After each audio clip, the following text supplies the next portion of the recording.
So if you're looking at your Maltese sitting on the couch right now, you might assume the biggest daily challenge is, I don't know, deciding which sunbeam to sleep in. Right, yeah, it looks like a pretty easy life. Exactly.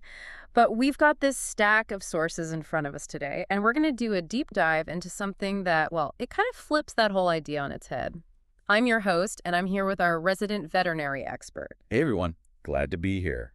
And today we are pulling from recent veterinary cardiology journals, canine biomechanics studies, and even some ancient breed history archives. Which is fascinating stuff, by the way. It really is, because all these sources point to this deeply counterintuitive reality. The healthiest, longest living Maltese isn't, the one with the best genetics, and it certainly isn't just the luckiest one. No, not at all. It's the one whose owner has turned this sort of microscopic, unglamorous observation into a daily science. Our mission today is to unpack that everyday reality because, honestly, maintaining a Maltese, it's kind of like maintaining a high-performance vintage car, right? Oh, that's a perfect analogy. Yeah. Like, it's not about buying expensive aftermarket accessories. It's about that consistent, preventative, daily maintenance. It fundamentally reframes how we think about pet ownership, I think. Because we live in this era of, silver bullet thinking. Right. Quick fixes. Exactly. People want the premium kibble or that really expensive joint supplement to do all the heavy lifting. But when you look at the clinical data for these small breeds with literally 2,000 years of human cultivation, longevity just doesn't come from a product. It comes from the habits. Yeah, it comes from compounding daily habits that catch catastrophic systemic failures before they even start. So I want to test that premise right away, because a lot of people think of daily maintenance as just, keeping the dog looking nice. The aesthetic stuff, yeah. Right, so let's start with the mouth. There is this persistent belief out there that small dogs don't actually need much dental care. Boy. Yes. I mean, they have tiny teeth. They eat dry food that supposedly scrapes the plaque off, so we just sort of ignore it unless their breath gets unbearable. Yeah, and that assumption is probably one of the most dangerous things you can do to a toy breed, honestly. That dangerous? Absolutely. The anatomy of a Maltese's mouth is just fundamentally working against them because humans selectively bred them over millennia to have these tiny, compact skulls. Right. So their jaws are incredibly small. But, and this is the kicker, they still have 42 adult teeth. 40 teeth in that tiny little head. Exactly. Those teeth are crammed together, they're overlapping, they're sitting at odd angles. It's like a dense, historic European city center. Okay. Like, these streets are incredibly narrow, they wind back on themselves, and there's just no room to maneuver. So if you try to run a modern sanitation system through those medieval streets, the garbage trucks just can't get in there. That is a brilliant way to visualize it. Because in a large dog, say a greyhound or a Labrador, the teeth have natural spacing. That's your modern grid. Right, the wide streets. Right. Saliva washes between them easily, and chewing actually does provide some mechanical scraping. But in a Maltese, there's basically zero natural clearance. So the garbage just piles up? Exactly. Food particles get trapped in those tight crevices, and bacteria immediately begin forming a biofilm. And here's the crazy part. Within 48 hours, if that biofilm isn't mechanically disrupted by brushing, it mineralizes. Wait, 48 hours? That's it? 2 days. Yeah. It turns into calculus, which is rock-hard tartar, and you cannot remove it without professional scaling under anesthesia. Okay, I hear you on the 48-hour window, but let's be realistic about human behavior for a second. Sure. Most owners aren't going to fight a squirming, unhappy dog every single night to brush their teeth. If someone is only brushing their dog's teeth, say, once a month or every other week when they happen to remember, is that even worth doing? I mean, from a purely medical standpoint? Yeah. No. No benefit at all. Brushing once a month is essentially useless for disease prevention because by day 3, that plaque has calcified. Brushing over calcified tartar does absolutely nothing to remove it. Oh, wow. Okay. Yeah, so if daily brushing is genuinely impossible for you, several times a week is the absolute minimum to disrupt that biofilm before it hardens. Tie it to an existing routine, like right after their evening meal. Just to make it a low-friction habit. Exactly. And you have to use dog-specific toothpaste, obviously. Yeah. Human toothpaste has things like xylitol and fluoride, which are incredibly toxic to them. But it's really the mechanical action of a small, soft, bristled brush along the gum line that actually disrupts the bacteria. And don't try to force a perfect brushing on day 1. Right. Build the habit gradually. Right, exactly. Just get them used to it. So what happens if we fail here? We're not just talking about the dog losing a few teeth and having to eat softer food, are we? There's a bigger systemic consequence. Huge systemic consequence. The mouth is basically a superhighway to the rest of the body. Oh. When periodontal disease sets in, the gums become chronically inflamed and they bleed. And that bleeding creates an open doorway for oral bacteria to enter the bloodstream directly. Which circulates everywhere. Yes. And here is where it gets terrifying for a small dog. That bacteria circulates, and it loves to attach to the leaflets of the heart valves, specifically the mitral valve. Wait, so skipping dental care actually damages the dog's heart? It significantly accelerates heart disease. The bacteria causes inflammation on the valve, scarring it and preventing it from closing completely. Oh, man. So blood starts leaking backward into the atrium with every heartbeat. That's what a heart murmur is. And for a breed that is already genetically predisposed to mitral valve disease, letting their teeth decay is literally like throwing gasoline on a fire. Wow. That completely shatters the illusion that dental care is just about bad breath. I mean, it's cardiovascular disease prevention. 100%. So, sticking with the face for a minute, let's pivot to the eyes. The Maltese is famous for that bright, white flowing coat, but with white fur comes the inevitable red tear stains under the eyes. Right, the classic Maltese look. Yeah, and I'll admit, I've always viewed wiping those stains away as purely vanity. Like, you're just trying to make the dog look pretty for an Instagram photo. And honestly, the cosmetic aspect is usually what drives owners to do it initially, but the biological reality of what you are actually doing is far more important. Okay, break that down for me. So, those stains are caused by porphyrins, which are these naturally occurring molecules containing iron that are excreted in tears, saliva, and urine. So it's not blood. No. When porphyrins sit on the white fur and are exposed to sunlight, they oxidize and they turn that rusty red color. Okay, so the redness itself is just oxidized iron. For normal staining, yes. But here is the critical part. Constant moisture under the eyes creates a perfect warm microenvironment for yeast and bacterial infections. Oh, I see. So by wiping that area daily with a soft, damp cloth or a specific vet-approved wipe, you aren't just cleaning the fur. You are conducting a daily dermatological exam. You're gathering baseline data. Exactly. You're learning exactly what the skin under the eyes normally feels like, what it smells like, and what color it usually is. And if something changes? You'll know immediately. If a yeast infection starts blooming, you will smell the change. It often smells a bit like corn chips, actually. Corn chips, that's so specific. Yeah, it's a very distinct smell. Or you'll notice the skin underneath is suddenly inflamed and swollen. If you just wait for the groomer to notice it every 6 weeks, that infection has had over a month to fester right next to your dog's eye. That is such a huge perspective shift. It's treating grooming as diagnostics. Exactly. And that applies to the rest of the body too, right? Because that beautiful dense coat is effectively a veil. It's kind of like a dense forest canopy. Ooh, I like that. Yeah, if you are just flying over it, looking at it from above as the dog walks across the living room, you are missing entirely what is happening on the forest floor. You have to get your hands in there. That is so true. When you run a brush or a comb down to the skin every single day, you are palpating the dog. You are basically doing a rudimentary oncology check. Right, checking for bumps. Yeah. Is there a new lump on the ribs? Mm. Is there a tick embedded behind the ear?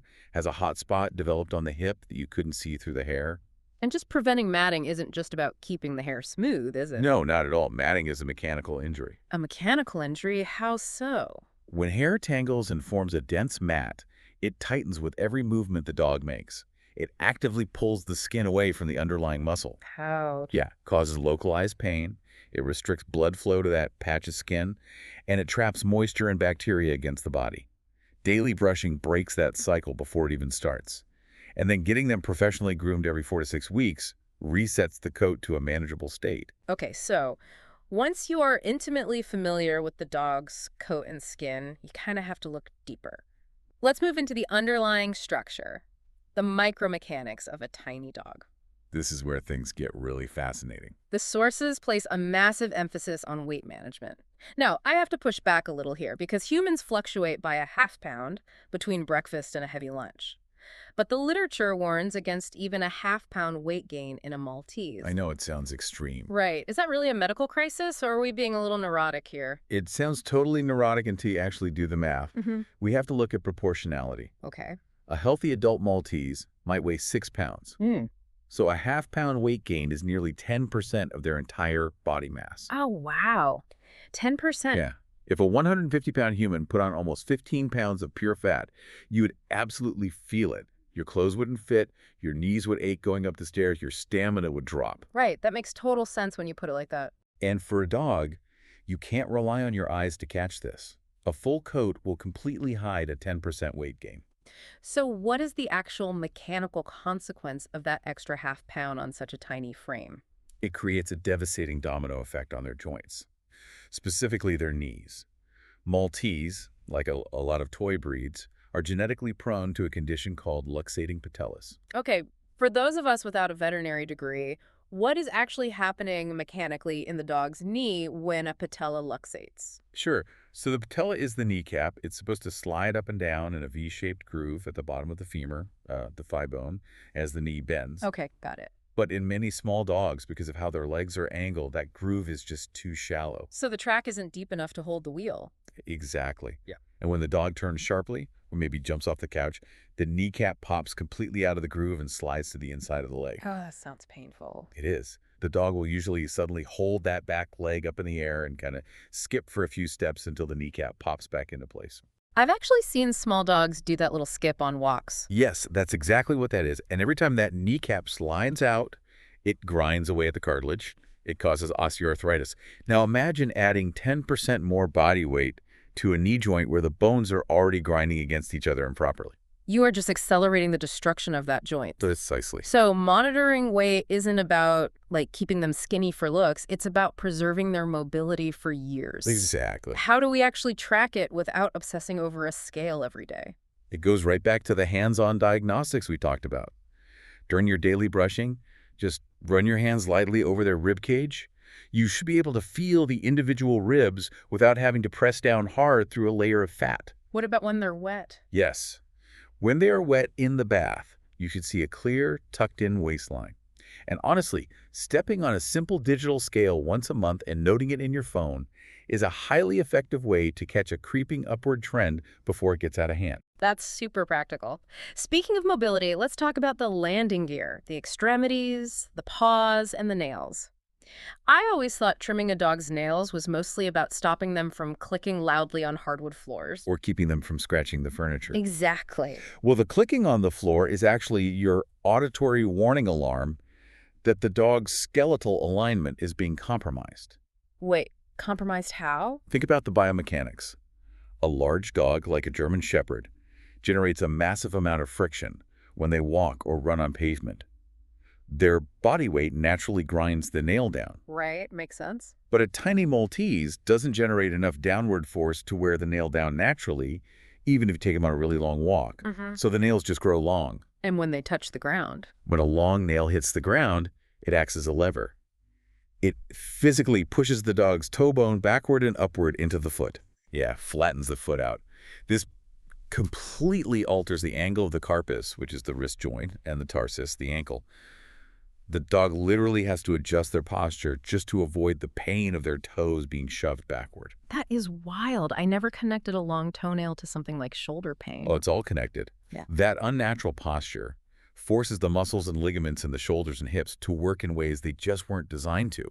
You get chronic muscular tension, joint pain, altered gait, all because a nail was allowed to grow a millimeter too long. So keeping them trimmed every few weeks? Trimming them or grinding them with a Dremel tool so they don't click on the floor preserves the anatomical integrity of the entire leg. Wow. And obviously checking the ears and paws after walks, too, just to catch minor irritations or debris early. Oh, absolutely. Excessive redness, odor, if they're shaking their head, catch it early. So we've essentially built this incredible daily, weekly, and monthly system of data collection. I really have. We are checking the mouth for calculus, feeling the coat for lumps, monitoring the weight for joint preservation, and maintaining the nails for skeletal alignment. But here's the thing. While you can control all these physical factors, there are invisible threats that don't care how well groomed your dog is. This is a huge point. Let's talk about the indoor dog myth, because this is a massive misconception. If a Maltese is 5 or 6 pounds, they're essentially an indoor cat that occasionally walks to the mailbox. So why are the sources so adamant about heavy-duty parasite prevention for a dog that rarely touches grass? because the vectors for the most deadly parasites just don't respect your front door. Right. The assumption that an indoor dog is safe usually stems from a misunderstanding of how these diseases are actually transmitted. Take heartworm, for example. That's transmitted by mosquitoes, right? It is exclusively transmitted by mosquitoes. A mosquito bites an infected wild animal, say a coyote, or even another neighborhood dog, picks up the microscopic heartworm larva, and then flies around. And it doesn't care if you live in a high-rise. It doesn't care if your dog lives in a penthouse apartment or only goes outside for 2 minutes to pee. A mosquito will fly through a slightly torn window screen or just follow you right through the front door, and it takes exactly one bite to infect a dog. And in a heart the size of a walnut, even a couple of adult heartworms. Catastrophic. Lethal. Which is why veterinary parasitologists are so rigid about this. Year-round prevention, tailored to your specific geographic location by your vet, is never optional. The risk profile of an indoor dog is practically identical to an outdoor dog when the threat literally flies into your living room. That is terrifying, but so important to understand.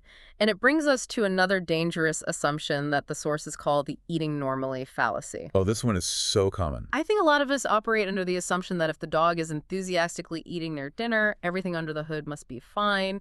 It's like assuming your car's engine is in perfect condition just because the radio still turns on. That's exactly what it's like. It's a very comforting thought. But biologically, it totally ignores how dogs evolved. How so? Canines are hardwired to hide pain and weakness. In a pack environment or out in the wild, showing vulnerability makes you a target. So a dog will adapt to chronic pain in ways that are almost imperceptible to a casual observer. So they don't whine or limp immediately, they just shift their weight slightly. Right. Or they start chewing strictly on the left side of their mouth to avoid an abscess on the right. Wow. With something like mitral valve disease, they don't lose their appetite early on. The heart is losing efficiency, so the body compensates by retaining sodium and water to boost blood pressure. Or the dog just quietly reduces their own activity level. And you might just think, oh, my Maltese is getting older, they're just slowing down. Exactly. By the time the condition is severe enough that the dog actually stops eating, the heart failure is usually advanced. Wow. Or that dental abscess has completely eaten through the bone of the jaw. Man. So we cannot rely on obvious distress signals at all, which means we have to actively hunt for the invisible threats. Realizing that our eyes aren't enough, how does all this daily home data fundamentally supercharge the annual veterinary visit? Because frankly, vet visits are expensive, and 15 minutes once a year hardly seems like enough time to catch everything. That 15 minutes is just a snapshot. It's a single frame of a movie. The vet only sees what the dog looks like under the stress of an exam room on one specific Tuesday. Right. But when you walk in with all this observational data, when you can say, her weight has trended up 2 ounces over 6 months, she hesitated jumping on the bed last week, and I noticed a slightly different odor near her left ear yesterday, you're providing the rest of the film. You're directing the vet's attention. You're giving them crucial context. And then the vet will add their own highly specialized data to that picture, specifically through baseline blood work during that comprehensive annual exam. Let's clarify that really quick. If I bring in a vibrant, seemingly perfectly healthy 3-year-old Maltese, do we really need to draw blood? Absolutely. And the key word there is baseline. You aren't running blood work because you suspect the dog is sick today.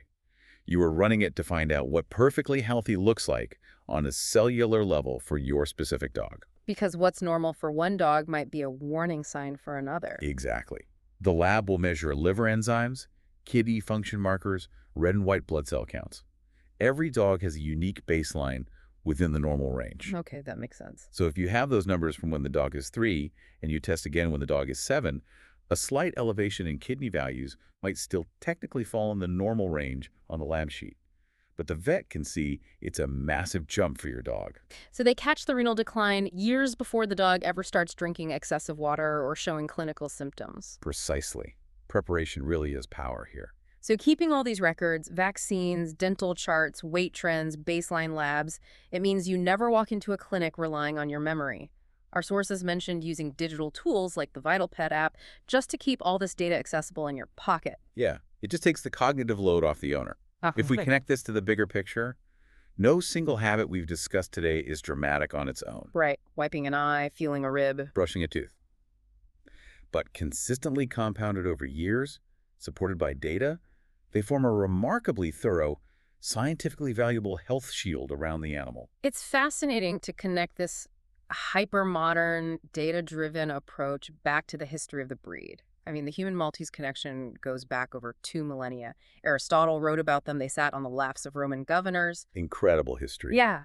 And generations of those ancient owners kept this specific breed alive and thriving through this exact type of unglamorous daily devotion. I mean, they didn't have baseline blood work or microscopic cardiac auscultation, but they had their hands, their eyes, and their attention. We are essentially just using better tools to continue an ancient tradition of observation.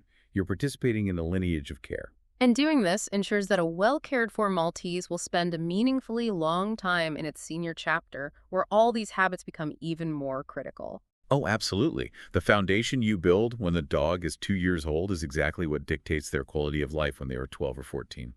Well, before we wrap up, I want to leave you with a final thought to mull over. Something that isn't in any veterinary textbook but feels deeply relevant to all this. We've spent this entire deep dive talking about practicing a level of microscopic daily observation on a tiny creature. Yeah. You are learning to feel for hidden lumps, noticing a fraction of a pound of weight gain, reading subtle postural cues to detect pain they are trying to hide. If dedicating yourself to the daily care of a Maltese fundamentally trains your brain to notice the subtlest changes in another living being, does it actually increase your capacity for mindfulness and empathy in your human relationships too? Oh, wow. That's a profound thought. Right. Once you learn to pay that kind of profound, quiet attention to a dog, I'm not sure you can ever really turn it off when you look at the people around you. It suggests that in caring for them, they are actually reshaping how we interact with the world. It's the ultimate preventive maintenance for the soul. Thank you so much for joining us for this deep dive. Just a reminder that the information discussed today is for educational purposes, and you should always consult your veterinarian regarding your dog's health. Until next time, keep observing the little things and take care of your living history.